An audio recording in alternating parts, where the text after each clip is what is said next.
अस्सलाम वालेकुम व्यूअर्स, मैं नाज शाह आपके साथ हूँ। मैंने अपनी प्रीवियस वीडियो में आपसे शेयर किया कि ताइफ के सफ़र से वापसी पर 9 जिनों का गुज़र रसूलुल्लाह सल्लल्लाहु अलैहि वसल्लम के पास से हुआ। वो जिन नसीबैन के रहने वाले थे। ये एक शहर का नाम है।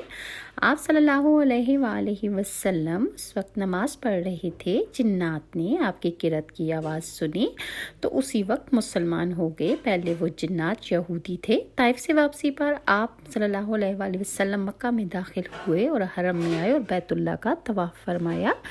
इसके बाद आप घर तशरीफ़ ले गए। इधर 9 जिन जब अपनी कौम में गए तो उन्होंने बाकी जिन्नों को भी आप सल्लल्लाहु अलैहि वसल्लम के बारे में बताया।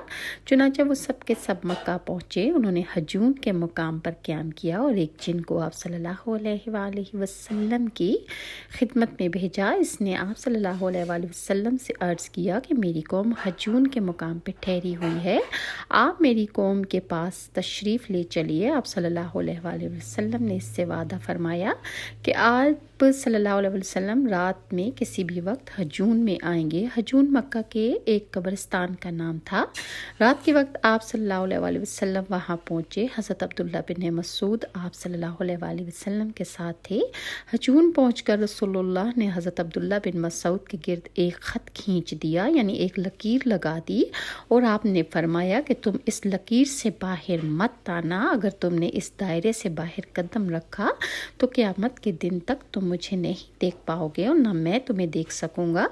एक रिवायत के मुताबिक आप सल्लल्लाहु अलैहि वसल्लम ने उनसे फरमाया कि मेरे आने तक तुम इसी जगह रहो। तुम्हें किसी चीज़ से डर नहीं लगेगा, न किसी चीज़ को देखकर तुम्हें खौफ महसूस होगा। इसके बाद आप सल्लल्लाहु अलैहि वसल्लम कुछ फासले पर जाकर बैठ गए। अचानक आपके पास बिल्कुल स्याफाम लोग आए। ये काफ़ी तादाद में थे और आप सल्लल्लाहु अलैहि वसल्लम पर हजूम करके टूट रहे थे, यानी कुरान पाक सुनने की ख्वाहिश में एक दूसरे के ऊपर गिर रहे थे। इस मौके पर हज़रत अब्दुल्ला इब्न मसूद ने चाहा कि आगे बढ़कर इन लोगों को आप सल्लल्लाहु अलैहि वसल्लम के पास से हटा दें, लेकिन फिर उन्हें रसूलुल्लाह का इरशाद याद आ गया और वह अपनी जगह से ना हिले। इधर जिन्नात ने आप सल्लल्लाहु अलैहि वसल्लम से कहा कि ए अल्लाह के रसूल, हम जिस जगह के रहने वाले हैं, यानी जहाँ हमें जाना है वो जगह दूर है, इसलिए आप हमारे लिए सवारियों का इंतज़ाम फरमा दीजिए। आप सल्लल्लाहु अलैहि वसल्लम ने इरशाद फरमाया कि वो हड्डी जिस पर अल्लाह का नाम लिया गया हो जब तुम्हारे हाथों में पहुंचेगी तो पहले से ज़्यादा गोश्त हो जाएगी, और ये लीद और गोबर तुम्हारे जानवरों का चारा है। इस तरह जिन्नात आप सल्लल्लाहु अलैहि वसल्लम पर ईमान ले आए। तुफैल बिन उम्र दूसी एक ऊंचे दर्जे के शायर थे। एक मरतबा मक्का आए। इनकी आमद की खबर सुनकर कुरैश इनके गिर्द जमा हो गए।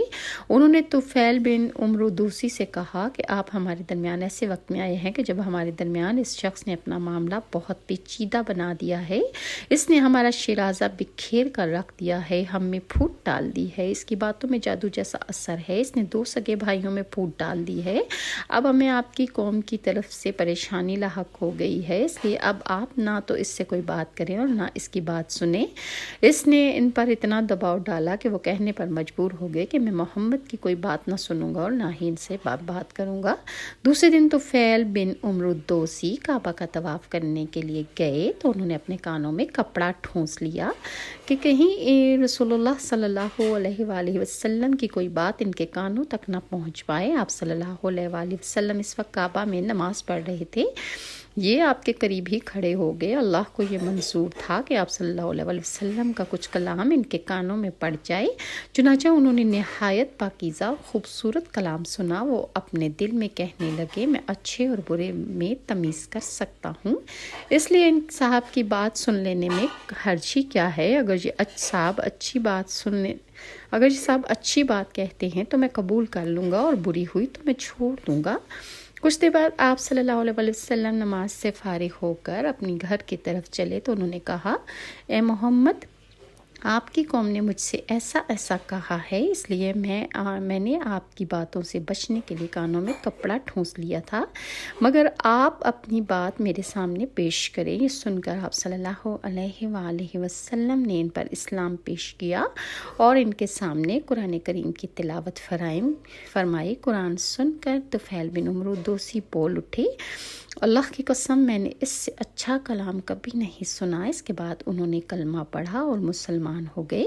फिर उन्होंने अर्ज़ किया कि या रसूलुल्लाह, मैं اپنی قوم میں اونچی حیثیت کا مالک ہوں، وہ میری بات سنتے ہیں، مانتے ہیں۔ میں واپس جا کر اپنی قوم کو اسلام کی دعوت دوں گا، اس لیے آپ صلی اللہ علیہ وآلہ وسلم میرے لیے دعا فرمائے۔ اس پر رسول اللہ صلی اللہ علیہ وآلہ وسلم نے ان کے لیے دعا فرمائی، پھر واپس روانہ ہو گئے۔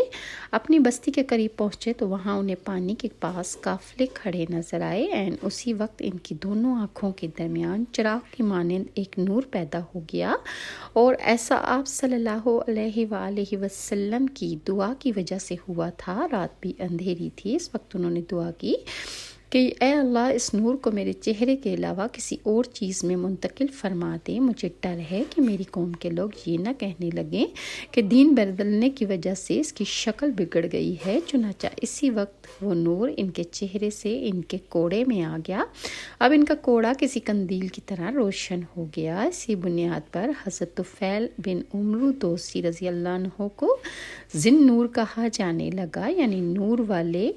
وہ گھر پہنچے تو ان کے والد ان کے پاس آئے۔ انہوں نے ان سے کہا، آپ میرے پاس نہ آئیں، میرا آپ سے کوئی تعلق نہیں اور نہ آپ کا مجھ سے کوئی تعلق رہ گیا ہے۔ یہ سن کر ان کے والد نے پوچھا، کیوں بیٹے، یہ کیا بات ہوئی؟ انہوں نے جواب دیا، میں مسلمان ہو گیا ہوں، میں نے محمد صلی اللہ علیہ وآلہ وسلم کا دین قبول کر لیا ہے۔ یہ سنتے ہی ان کے والد بول اٹھے، بیٹے، جو تمہارا دین ہے وہی میرا دین ہے۔ تب طفیل بن عمرو دوسی نے انہیں غسل کرنے اور پاک کپڑے پہننے کے لیے کہا۔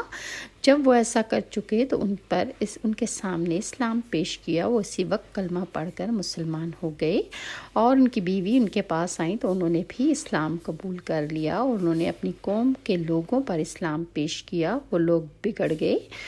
ان کا یہ حال دیکھ کر حضرت طفیل بن عمرو دوسی پھر حضور صلی اللہ علیہ وآلہ وسلم کے پاس گئے اور آپ نے عرض کیا، اے اللہ کے رسول، قوم دوست مجھ پر غالب آ گئی ہے، اس لیے آپ ان کے لیے دعا فرمائیے۔ آپ صلی اللہ علیہ وآلہ وسلم نے دعا فرمائی کہ اے اللہ، قوم دوست کو ہدایت عطا فرما، انہیں دین کی طرف لے آ۔ حضرت طفیل بن عمرو دوسی پھر اپنے لوگوں میں گئے، انہوں نے پھر دین اسلام کی تبلیغ شروع کی۔